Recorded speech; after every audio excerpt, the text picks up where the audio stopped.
지금 집 팔아야 하나요? 집 주인들 고민 깊어진 이유. 이렇게. Dream Tower.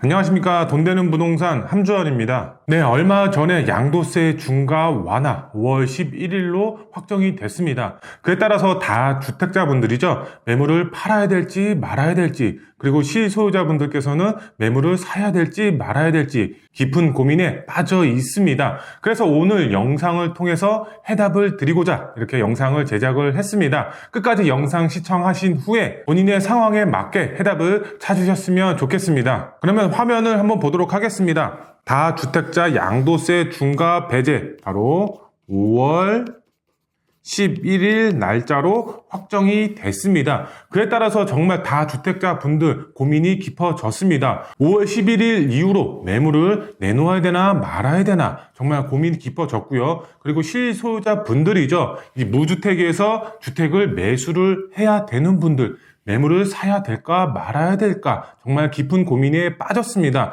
사야 될지 말아야 될지 아니면 팔아야 될지 말아야 될지 오늘 정답을 드리는 시간 갖도록 하겠습니다.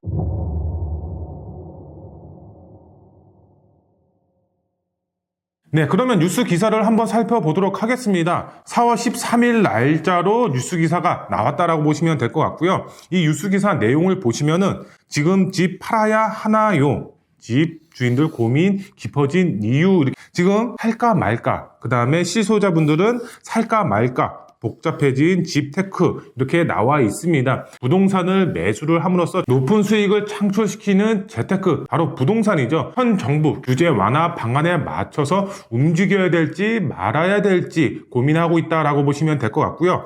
이 옆에 보시면은 규제 완화 속도 조절론이다라고 이렇게 또 나와 있습니다. 왜 이런 말이 나왔을까요? 규제를 정말 한 번에 풀어버리면 시장 어떻게 될까요? 정말 혼란스러울 수밖에 없겠죠. 그래서 윤석열 대통령도 어느 정도 완급 조절을 할 것으로 보여지고 있다. 그 취지의 첫 번째가 바로 다주택자 양도세 중과 1년 배제가 그 첫 번째다라고 보시면 될 것 같고요. 다음으로 한번 보도록 하겠습니다. 보도 내용 보시면은 다주택자는 매도가, 그 다음에 실소유자는 매수가 유리하다는 입장이다. 입을 모았다라고 나와 있고요. 당장 실거주 주택이 필요한 무주택자는 다주택자 양도세 중과 유예를 적용을 받는 전후로 나오는 급매물에 관심을 둘만하다라고 나와 있습니다. 이 기사 내용을 토대로 봤을 때에도 다주택자분들은 절세를 하시려면은 지금 매도를 하시는 게 유리하고, 무주택자 분들의 경우는 지금 주택을 급매물로 잡으시는 게 유리하다. 이렇게 보도 내용을 이해를 하시면 좋을 것 같고요. 네, 계속해서 이제 보도 내용을 보시면은 이제 11일부터죠. 11일부터 양도세 중과가 면제가 되죠. 이 기간 동안에 잔금일이나 아니면 등기일 중 빠른 날이죠. 빠른 날 11일 이후면은 혜택을 보실 수가 있다. 그 다음에 등기일일지 아니면은 잔금일일지 가장 빠른 날로 적용이 된다라고 보시면 될 것 같고요. 면제 기간 동안 집을 팔면 최대 30포인트 중과를 면제 받을 수가 있다라고 되어 있습니다. 이게 무슨 말이냐? 기본 세율 같은 경우는 최대 45%입니다. 45% 플러스에 2주택이신 분들의 중과 같은 경우는 20%죠. 아니면은 여기에 3주택이신 분들의 경우는 30%의 중과세율이 붙습니다. 그러면 최대 적용이 됐을 때 약 75%의 중과세율이 붙습니다. 근데 여기에 또 플러스해서 75%의 지방소득세가 붙습니다. 그러면 최대 세율로 봤을 때 82.5%를 양도세를 납부를 해야 된다라고 보시면 될 것 같은데요. 그러면은 최대 30포인트라고 했죠. 중과 배제만 없어진다라고 하더라도 우리는 양도세, 기본 세율, 그 다음에 지방소득세만 납부를 하면 약 30% 정도 절세 효과를 보실 수가 있다라고 보시면 될 것 같고요. 거기에 플러스해서 장기보유 특별공제죠. 1주택이신 분들이 장기보유 특별공제를 받으실 수가 있습니다. 하지만 지금 내가 3주택에서 이 매물을 팔았을 때 2주택이 되는 건데 그럼 장기보유 특별공제 못 받는 거 아니야? 이렇게 오해를 하실 수도 있지만 요번 기간 1년 동안은 내가 100채가 있든 200채가 있든 중과 유예를 받음으로써 장기 보유 특별 공제까지 적용을 받으실 수가 있습니다. 그만큼 절세 효과를 크게 보실 수가 있기 때문에 다주택자 분들의 경우는 매물을 이번 1년 안에 매도를 하시는 게 어느 정도 유리하다라고 보시면 될 것 같습니다.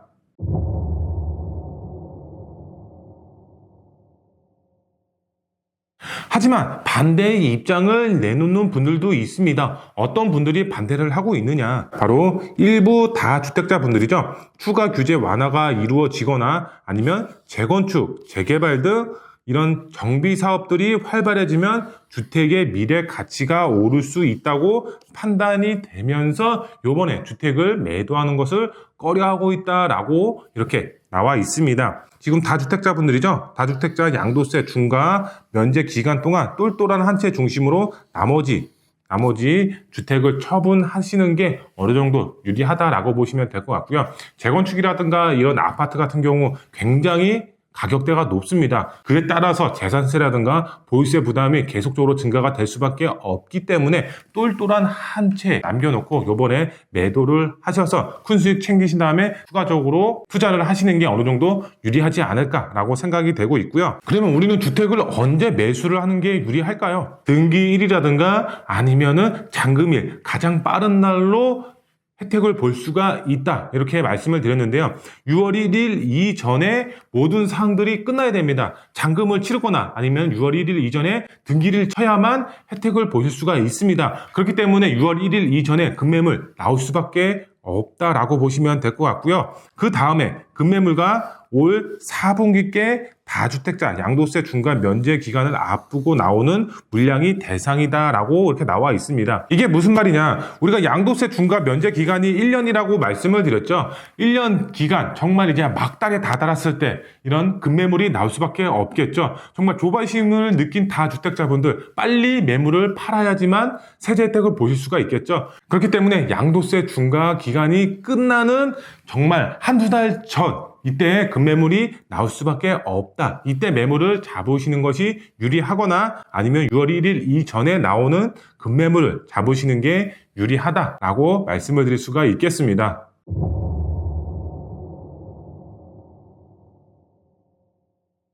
핵심 포인트를 한번 짚어드리도록 하겠습니다. 다주택자 분들이라든가 아니면 실소유자 분들 전략을 어떻게 세워야 될지 짚어드리는 시간 갖도록 하겠습니다.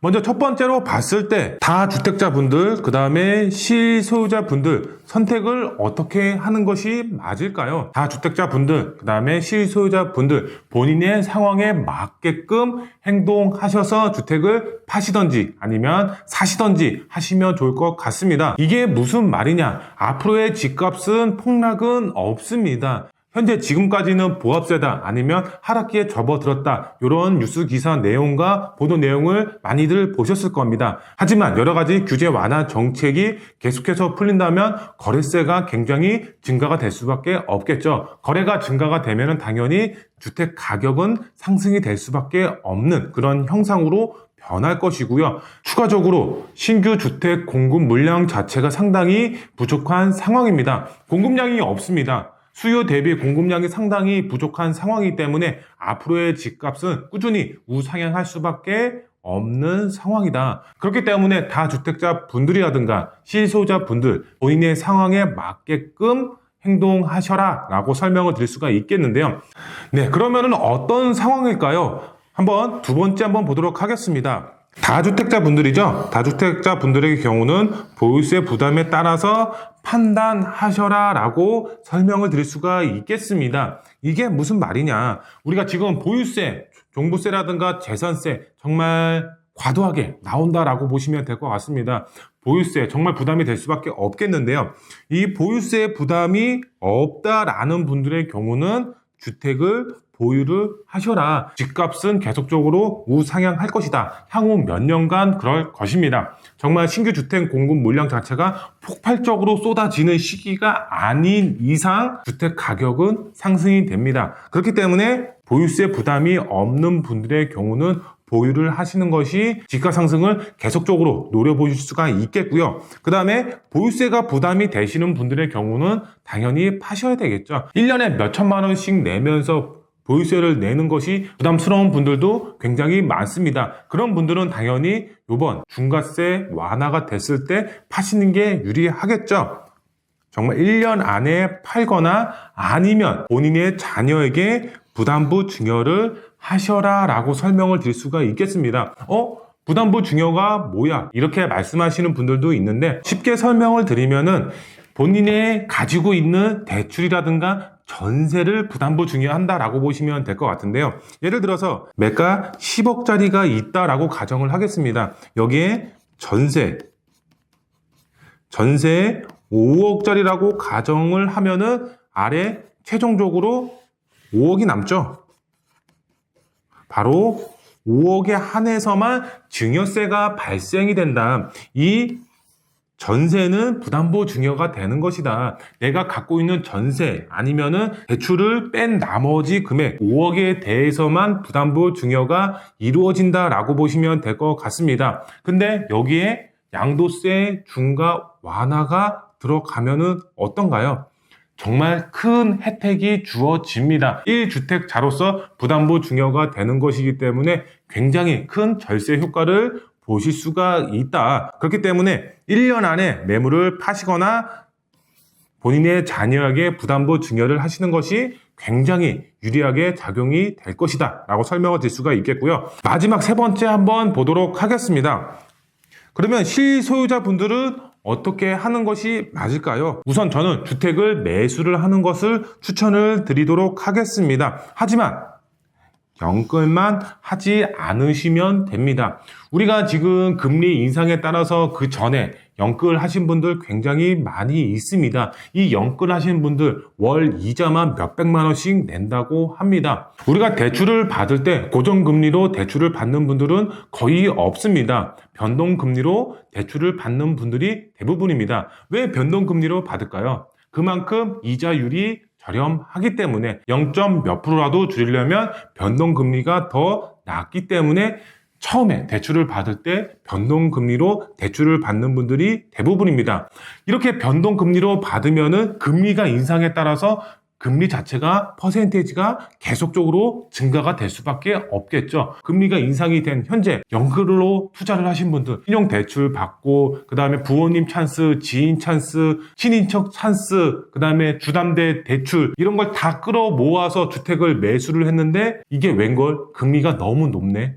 월 이자 부담이 너무 많죠. 그래서 제가 말씀을 드리는 거는 연끌 투자만 하지 말아라 이렇게 말씀을 드릴 수가 있겠는데요. 정말 본인의 생활이 피폐해질 수밖에 없습니다. 그렇기 때문에 정말 본인의 상황에 맞게 주택담보대출만 받던가 투자의 전략 세우시는 게 유리하실 것 같고요. 그러면 어디에 투자를 해야 되냐? 지금 서울 아파트 가격 굉장히 높습니다. 투자를 하고 싶어도 할 수가 없고 실거주로 접근을 하려고 해도 가격 자체가 너무 높죠. 쉽게 접근할 수가 없습니다. 그래서 저는 경기도 외곽권을 추천을 드립니다. 경기도 외곽권이라고 하더라도 교통의 호재라든가 다양한 개발 호재의 영향 받고 있는 지역들 굉장히 많이 있습니다. 이런 아파트들 중심으로 임장 활동을 하셔서 주택을 매수를 하시는 것을 추천을 드리고요. 아니면 나는 곧 죽어도 서울에 투자를 할래 이런 분들의 경우는 재개발 예정지에 몸테크를 하셔라. 지금 재개발, 재건축 정말 이슈가 크게 되고 있습니다.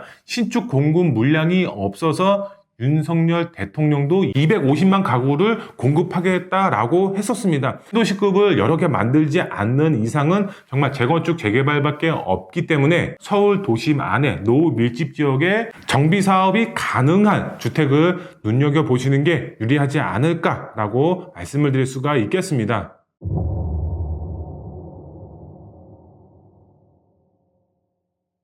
네, 오늘 영상이 마음에 드셨으면 구독 버튼, 좋아요 버튼 눌러주시면 좋을 것 같고요. 그리고 오늘 영상에 대해서 궁금하신 분들의 경우는 댓글 달아주시면 거기에 저희가 답글 달아드리고 있습니다. 많은 댓글 달아주시면 좋을 것 같고요. 다음 영상에 더 알찬 정보로 찾아뵙도록 하겠습니다. 감사합니다.